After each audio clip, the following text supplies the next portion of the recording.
Donc on leur fait poser des tunnels à traces qui ont des feuilles de papier, de l'encre et un appât au centre. Donc un animal qui passerait à l'intérieur va se mouiller les pattes dans l'encre et ensuite il sort en marchant sur la feuille. Donc on a en fait ces traces.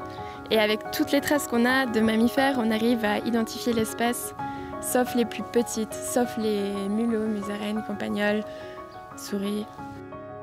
Le hérisson, simplement parce qu'on a axé nos recensements sur le hérisson, c'est un insectivore et comme toutes les espèces insectivores, il souffre en fait de la diminution des insectes. Et c'est aussi une espèce qui a un très grand capital sympathie et qui est très bien connue, que tout le monde peut observer.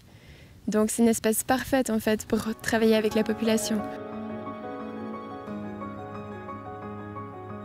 En Valais, on a décidé de travailler sur 4 villes cibles: Montaix, Martigny, Sion et Brigue, et la campagne alentour, donc les cultures fruitières, les champs, lisières de forêt, etc.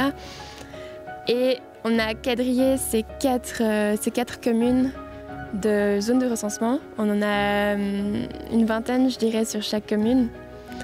Ce qui nous donnera une image assez précise de la situation des hérissons sur chacune de ces communes, avec des zones vides où on risque de ne pas en avoir, des zones où il y en a beaucoup, et on pourra identifier les zones qui sont géniales pour les hérissons et les zones où il y a pas mal de travail à faire.